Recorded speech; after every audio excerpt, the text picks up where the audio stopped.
रामकृष्ण हरी तुम्हा सगळ्यांचे माझ्या ह्या आध्यात्मिक चॅनलमध्ये मी अगदी मनापासून स्वागत करते। आज आपण या व्हिडिओमध्ये ऐकणार आहोत श्री वाल्मिकी रामायण। यामध्ये वाल्मिकी रामायणचे महात्म्य, तसेच बालकांड, अयोध्याकांड, अरण्यकांड, किष्किंधाकांड, सुंदरकांड, युद्धकांड आणि उत्तरकांड आहेत।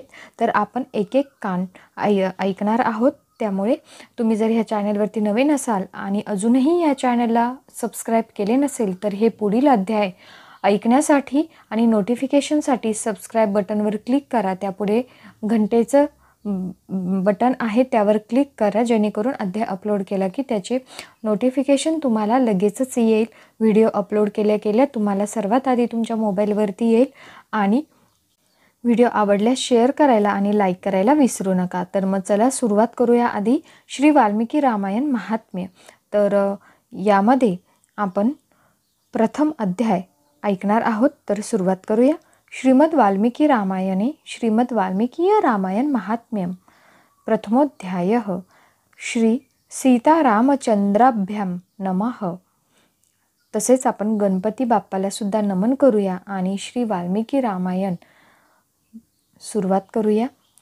तर आता रामनवमी येत आहे, त्यानिमित्ताने आपण नक्की सगळे व्हिडिओ ऐकावेत अशी सदिच्छा आहे। तर सुरुवात करूया। अध्याय पहिला।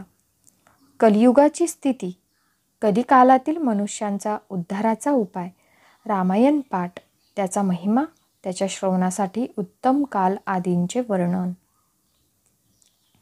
श्रीरामं शरणं समस्त जगतां रामं विना का गती, रामेण प्रतिहन्यते कलिमलं, रामाय कार्य नमः।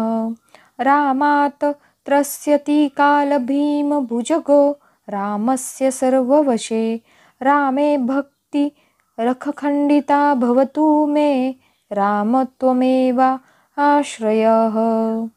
श्रीरामचंद्र समस्त संसाराला शरण देणारे आहेत। श्रीरामाशिवाय दुसरी कोणती गती आहे? श्रीराम कलियुगाच्या समस्त दोषांना नष्ट करून टाकतात, म्हणून श्रीरामचंद्रांनाच नमस्कार केला पाहिजे। श्रीरामांना कालरूपी भयंकर सर्पही घाबरतो। जगातील सर्व काही भगवान श्रीरामांना वश आहे। श्रीरामांच्या ठिकाणी माझी अखंड भक्ती टिकून राहो। हे राम, आपणच माझा आधार आहात। चित्रकूटालयं रामं इंदिरानंदमंदिरं, वंदे च परमानंदं भक्तानां अभयप्रदं। जे चित्रकूटात निवास करणाऱ्या भगवती लक्ष्मी सीता हिचे जे आनंद निकेतन आहेत आणि भक्तांना अभय देणारे आहेत, त्या परमानंद स्वरूप भगवान श्री रामचंद्रांना मी नमस्कार करतो। माझे संस्कृत थोडेसे कच्चे आहे, म्हणजे बऱ्यापैकी मला येत नाही, त्यामुळे मी हे संस्कृत श्लोक घेत नाही। तर आपण डायरेक्ट त्याचा अर्थ ऐकूयात।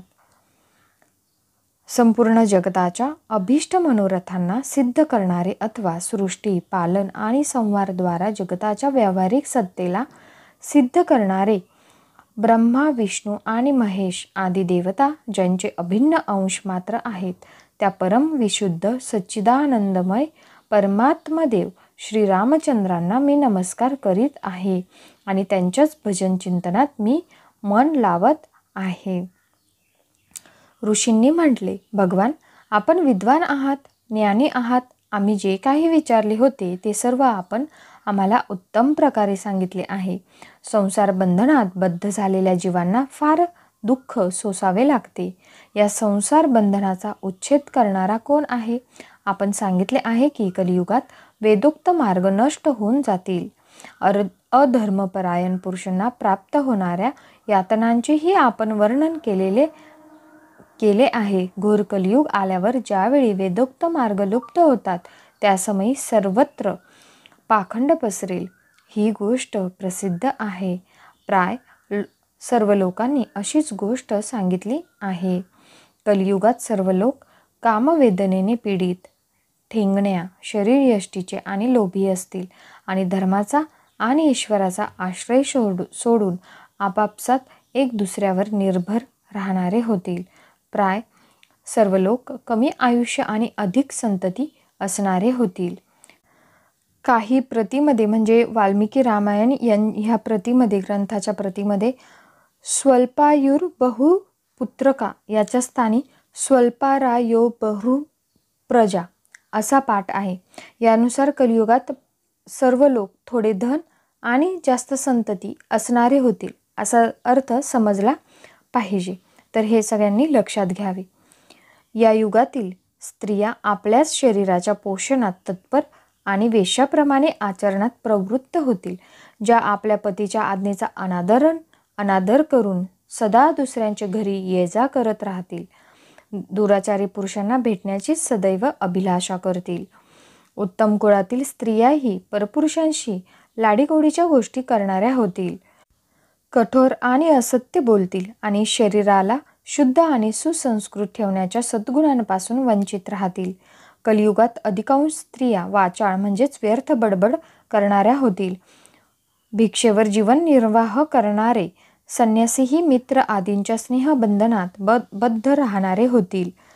ते उदरनिर्वाहाच्या चिंतेमुळे लोभवश शिष्यांचा संग्रह करतील. स्त्रिया दोन्ही हातांनी डोके खाजवतील. गृहपतीच्या आज्ञेचे जाणून बुजून उल्लंघन करतील. ज्यावेळी ब्राह्मण पाखंडी लोकांबरोबर राहून पाखंडपूर्ण गोष्टी करू लागतील, त्यावेळी कलियुगाचा प्रभाव खूप वाढला आहे असे समजले पाहिजे. ब्राह्मण या प्रकारे घोर कलियुग आल्यावर सदा पापपरायण राहण्यामुळे ज्यांचे अंतःकरण शुद्ध होऊ शकणार नाही, अशा लोकांची मुक्ती कशी होईल? धर्मात्म्यांमध्ये श्रेष्ठ सर्वज्ञ सूत हो. देवादिदेव देवेश्वर जगद्गुरु भगवान श्री रामचंद्र ज्या प्रकारे संतुष्ट होतील असा उपाय आम्हाला सांगावा. मुनिश्रेष्ठ हो, या सर्व गोष्टींवर आपण पूर्ण रूपाने प्रकाश टाकावा.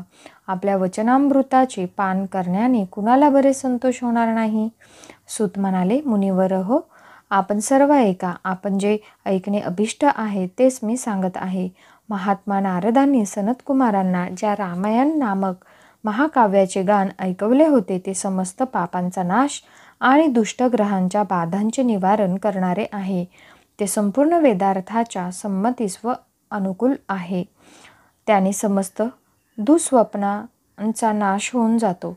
ते धन्यवादास योग्य आणि भोग आणि मोक्षरूप फल प्रदान करणारे आहे. त्यात भगवान श्री रामचंद्रांच्या लीलांचे कथांचे वर्णन आहे. ते काव्य आपले वाचक आणि श्रोते यांना समस्त कल्याणमयी सिद्धी देणारे आहे. धर्म, अर्थ, काम आणि मोक्ष या चारही पुरुषार्थाचे साधन असून ते महान फल देणारे आहे. ते अपूर्व काव्य पूज्यमय फल प्रदान करण्याचे सामर्थ्य बाळगून आहे. आपण सर्व एकाग्रचित्त होऊन त्याचे श्रवण करावे. महान पातकांनी अथवा संपूर्ण उपपातकांनी युक्त मनुष्यही त्या ऋषीप्रणीत दिव्य काव्याचे श्रवण केल्याने शुद्धी अथवा सिद्धी प्राप्त करून घेतो. संपूर्ण जगताच्या हित साधनात रत असणारे जे मानव सदा रामायणास अनुसरून वागतात तेच संपूर्ण शास्त्रांचे मर्म जाणणारे आणि कृतार्थ आहेत.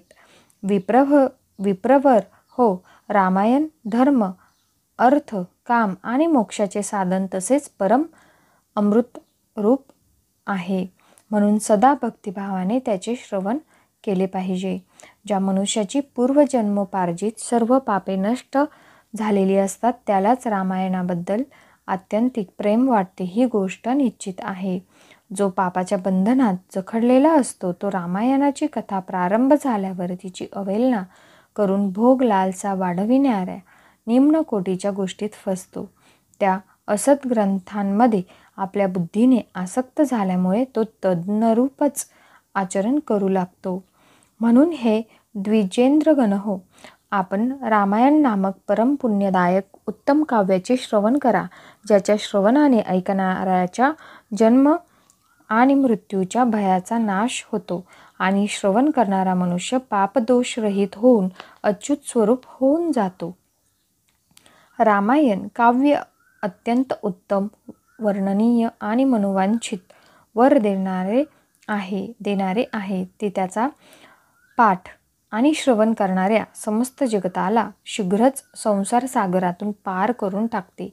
त्या आदिकाव्याला ऐकून मनुष्य श्रीरामचंद्रांच्या परमपदाला प्राप्त करून घेतो, जे ब्रह्मा, रुद्र आणि विष्णू नामक भिन्न भिन्न रूपे धारण करून विश्वाची सृष्टी, संहार आणि पालन करतात. त्या आदिदेव परमोत्कृष्ट परमात्मा श्री रामचंद्रांना आपल्या हृदय मंदिरात स्थापन करून मनुष्य मोक्षाचा भागी होतो.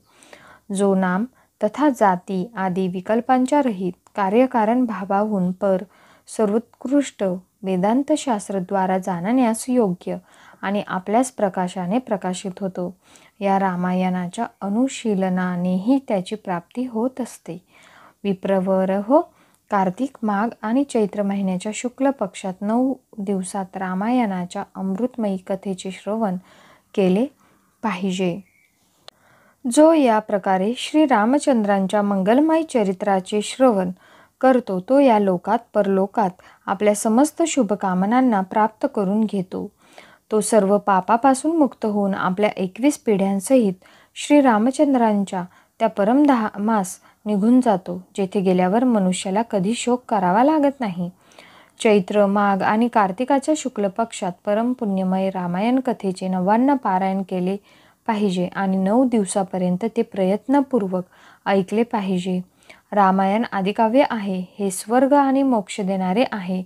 म्हणून धर्मरहित घोर कलियुग आल्यावर 9 दिवसात रामायणाच्या अमृतमयी कथेचे श्रवण केले पाहिजे. ब्राह्मणांनो, जे लोक भयंकर कलिकालात श्रीराम नामाचा आश्रय घेतात तेच कृतार्थ होतात. कलियुग त्यांना बाधा पोहोचू शकत नाही.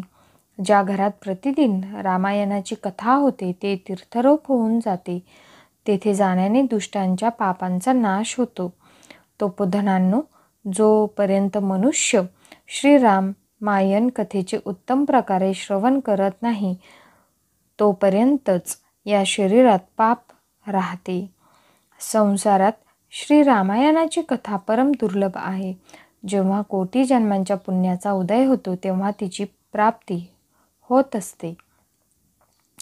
श्रेष्ठ ब्राह्मणांनो, कार्तिक, माघ आणि चैत्राच्या शुक्ल पक्षात रामायणाच्या केवळ श्रवणाने राक्षस भाव असलेला सौदासही शापमुक्त झाला. सौदासाला महर्षी गौतमांच्या शापाने राक्षस शरीर प्राप्त झाले होते. तो रामायणाच्या प्रभावानेच पुन्हा त्या शापातून मुक्त होऊ शकला. जो पुरुष श्री रामचंद्रांच्या भक्तीचा आश्रय घेऊन प्रेमपूर्वक या कथेचे श्रवण करतो तो मोठमोठ्या पापातून आणि पातकांदीतून मुक्त होतो. इति श्री स्कंदपुराणे उत्तरखंडे नारद सनत्कुमार संवादे रामायण महात्म्ये कल्पानुकीर्तनम नामम प्रथमोध्यायः. या प्रकारे श्री स्कंद पुराणाच्या उत्तरखंडातील नारद सनत्कुमार संवादाच्या अंतर्गत रामायण महात्म्य विषयक कल्पाचे अनुकीर्तन नामक प्रथम अध्याय समाप्त झाला. श्री सीतारामचंद्रार्पणमस्तु. जय श्रीराम. धन्यवाद.